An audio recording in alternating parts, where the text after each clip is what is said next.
মাত্র 20 টাকা দামের একটা ফুলকপি দিয়ে যে এত মজার নাস্তা বানানো যায় আপনারা বাসায় তৈরি না করলে বুঝতেই পারবেন না।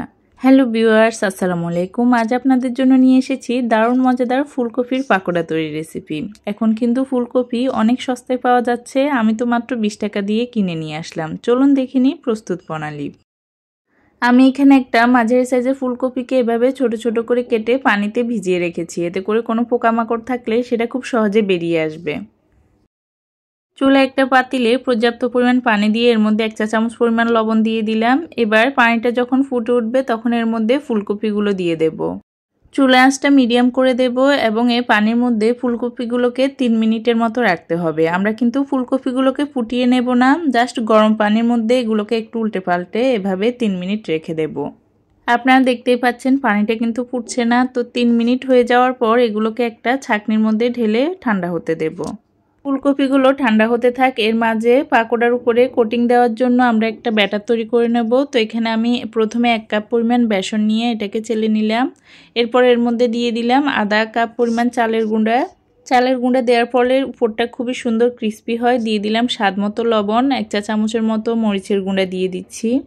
1 চা চামচের মতো দিয়ে দিচ্ছি চটপটির মশলা বা যেটাকে আমরা চাট মশলা বলে থাকি। যে কোনো ভাজা পোড়ায় চটপটির মশলা দিলে টেস্টটা খুবই ভালো আসে। দিয়ে দিলাম 1 চা চামচ পরিমাণ ধনিয়ার গুঁড়া, দিয়ে দিচ্ছি সামান্য কিছুটা বিট লবণ, আধা চা চামচের মতো দিয়ে দিলাম বেকিং সোডা।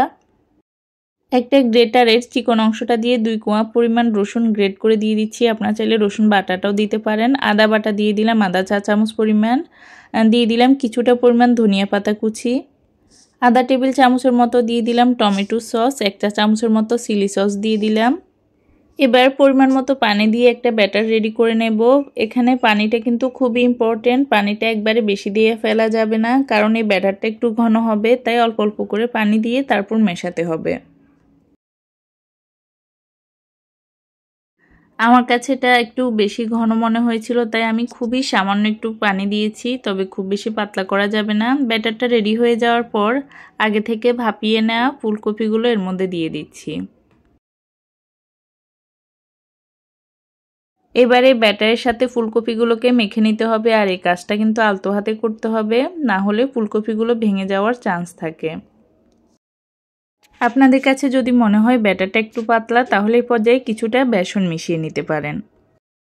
পাকোড়াগুলো ভাজার জন্য একটা কড়াই তেল দিয়ে চুলায় বসিয়ে দিয়েছি। প্রথমেই চেক করে নেবেন তেলটা ভালোভাবে গরম হয়েছে কিনা। তেলটা ভালোভাবে গরম হওয়ার পর এর মধ্যে ফুলকপিগুলো দিয়ে দিচ্ছি।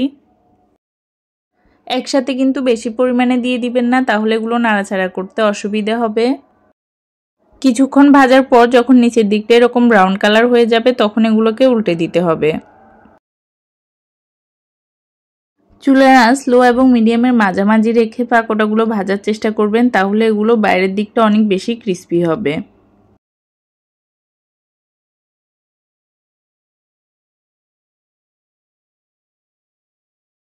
এরকম একটা কালার আসার পর পাকোড়াগুলোকে তেল থেকে উঠিয়ে নেব।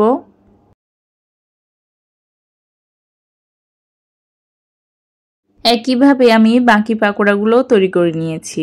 এই নাস্তাটা তৈরি করতে কিন্তু খুব বেশি সময়ের প্রয়োজন হয় না। আপনি পাশাপাশি অন্য যে কোনো কাজ করতে পারবেন, সাথে পাকোড়াটাও তৈরি করতে পারবেন।